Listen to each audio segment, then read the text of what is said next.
Bonjour et bienvenue à cette célébration de la parole, en cette journée de l'Annonciation.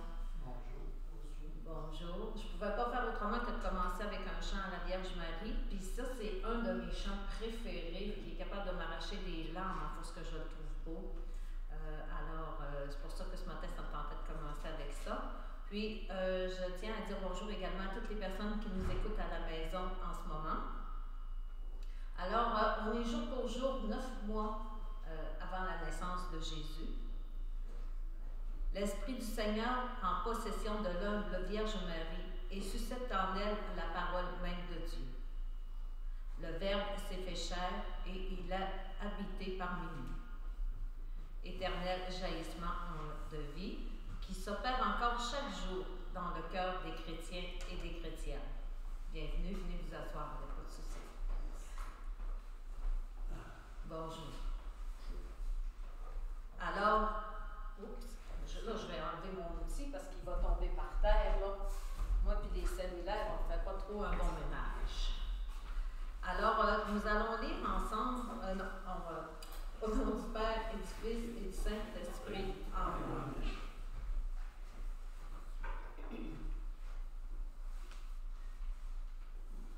Alors, lisons ensemble l'ancienne ouverture. Le Christ, en entrant dans le monde, dit « Me voici, mon Dieu, je viens pour faire ta volonté. » Seigneur Dieu, tu as voulu que ton Verbe prit chair en toute vérité dans le sein de la Vierge Marie. Puisque nous reconnaissons en lui notre Rédempteur, à la fois Dieu et homme, accorde-nous d'être participants de sa nature divine. Lui qui vit et règne avec toi dans l'unité du Saint-Esprit, Dieu pour les siècles des siècles. Amen.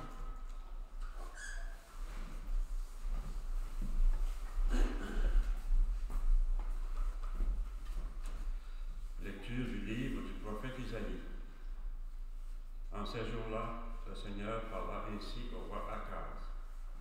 Demande pour toi un signe de la part du Seigneur ton Dieu, au fond du séjour des morts ou sur le sommet, là-haut. Akaz répondit, non, je n'en demanderai pas. Je ne mettrai pas le Seigneur à l'épreuve. Isaïe dit alors, écoutez, maison de David, il ne vous suffit donc pas de fatiguer les hommes, il faut encore que vous fatiguiez mon Dieu. C'est pourquoi le Seigneur lui-même nous donnera un signe.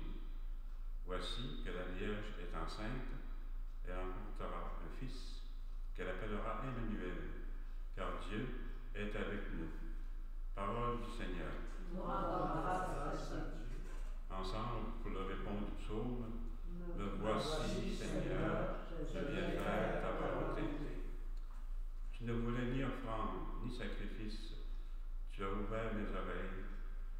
Tu ne demandais ni holocauste, ni victime. Alors j'ai dit, voici, je viens. Me voici, Seigneur, je viens faire ta volonté. Dans le livre est écrit pour moi ce que tu veux que je fasse. Mon Dieu, voilà ce que j'aime, ta loi me tient aux entrailles. Me voici, Seigneur, je viens faire ta volonté. J'annonce la justice dans la grande assemblée. Vois, je ne retiens pas mes lèvres. Seigneur, tu le sais. Me voici, Seigneur, je viens faire ta volonté. Je n'ai pas enfoui ta justice au fond de mon cœur. Je n'ai pas caché ta fidélité, ton salut. J'ai dit ton amour et ta vérité à la grande assemblée. Me voici, Seigneur, je viens faire ta volonté. Lecture de la lettre aux Hébreux. Il est impossible que du sang de taureau et de bouc enlève le péché. Aussi, en entrant dans le monde, le Christ dit, tu n'as voulu ni sacrifice ni offrande, mais tu m'as formé un corps.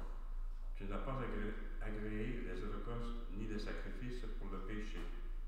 Alors j'ai dit, me voici, je suis venu, mon Dieu, pour faire ta volonté, ainsi qu'il est écrit de moi dans le livre. Le Christ commence donc par dire, Tu n'as pas voulu ni agréer les sacrifices et les offrandes, les holocaustes et les sacrifices pour le péché, ceux que la loi prescrit d'offrir. Puis il déclare, me voici, je suis venu pour faire ta volonté. Ainsi, il supprime le premier état des choses pour établir le second. Et c'est grâce à cette volonté que nous sommes sanctifiés par l'offrande que Jésus-Christ a faite de son corps, une fois pour toutes. Parole du Seigneur. Acclamation à l'Évangile. Gloire et louange à toi, Seigneur Jésus. Le Verbe s'est fait chair, il a été d'homme, et nous avons vu sa gloire. Gloire et louange à toi, Seigneur Jésus.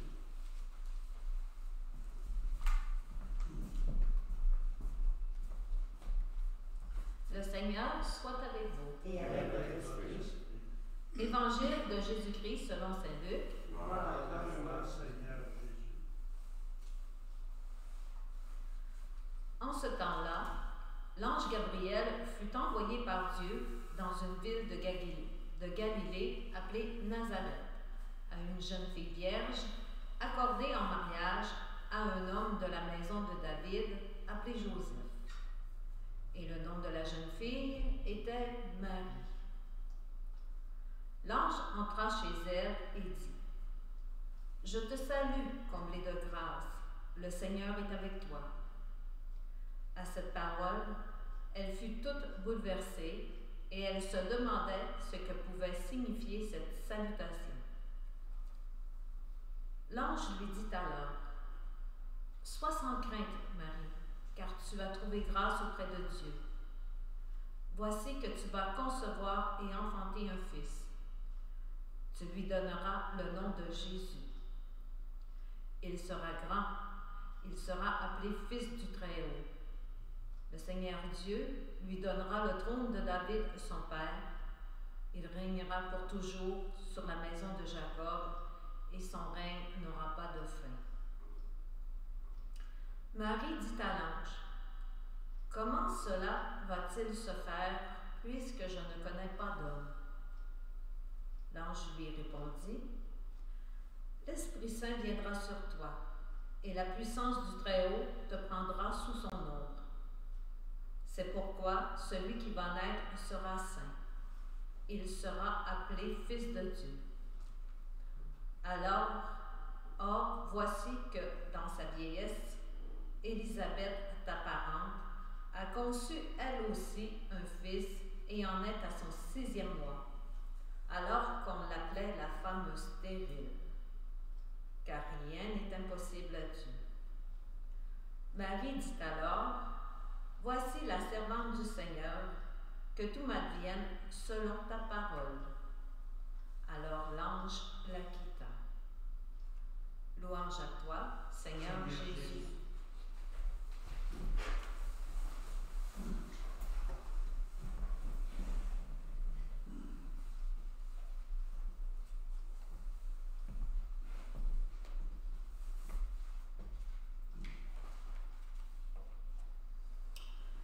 C'est vraiment un bel évangile que nous avons ce matin.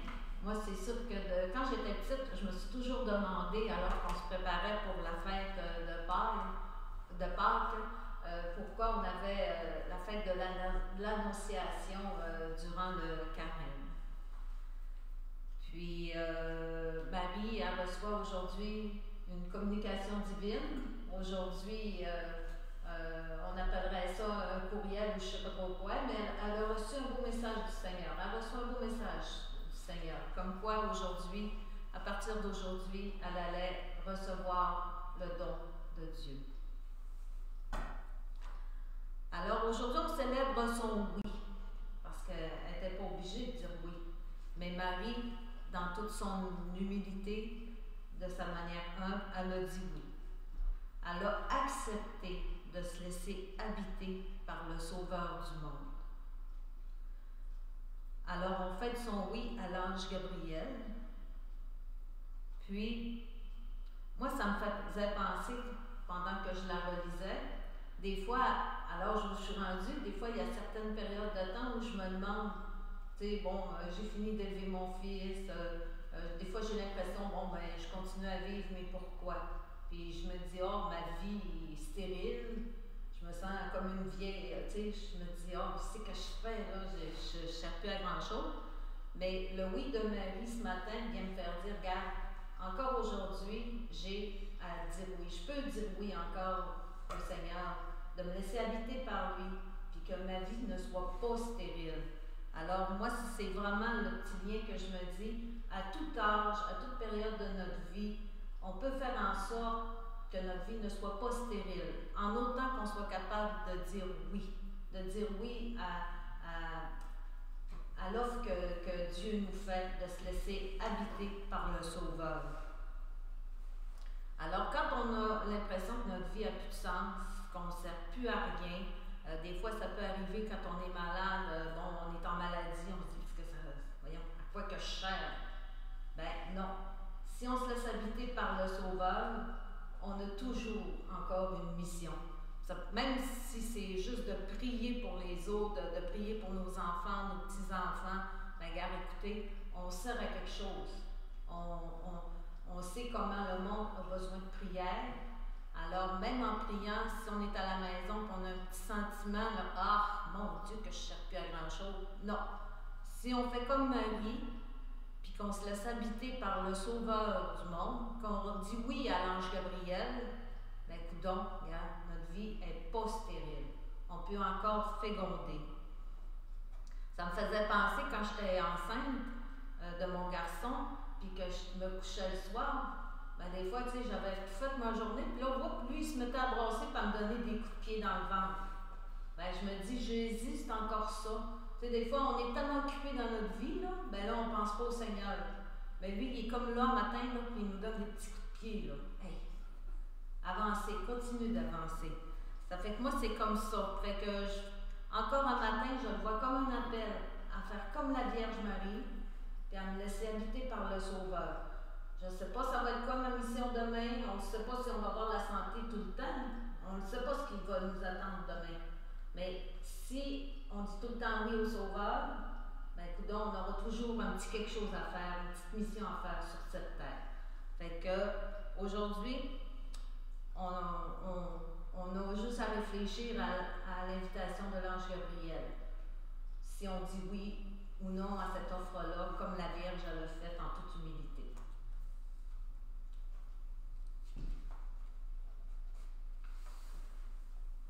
Alors, on peut se lever, puis ensemble, on va réciter, on va professer notre foi avec le symbole de Nicée-Constantinople en faisant une petite pause, ok? Lorsqu'on va dire par l'Esprit Saint, il a pris chair de la Vierge Marie. D'accord? Je crois en un seul Dieu, le Père Tout-Puissant, Créateur du ciel et de la terre, de l'univers visible et invisible.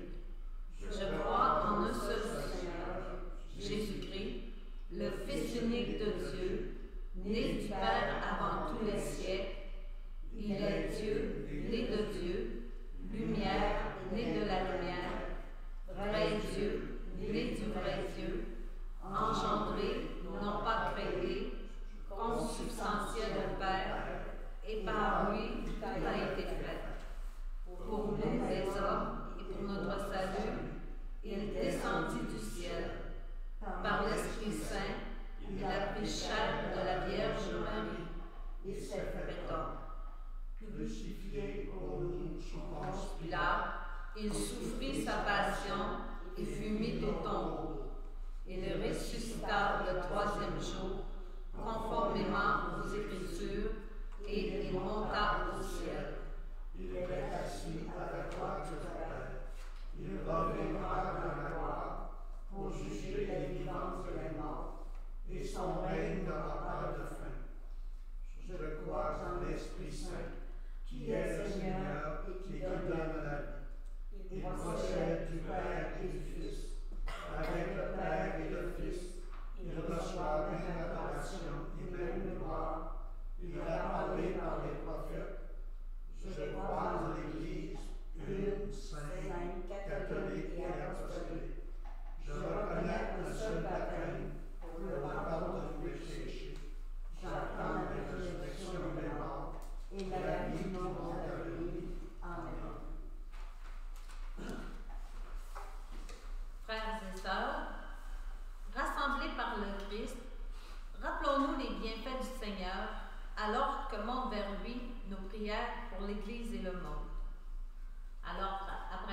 intentions, je vous invite à répondre « Seigneur, exauce-nous, Seigneur, exauce-nous ». Pour notre communauté chrétienne, afin qu'elle grandisse dans son désir de se nourrir chaque jour de ta parole, prions le Seigneur.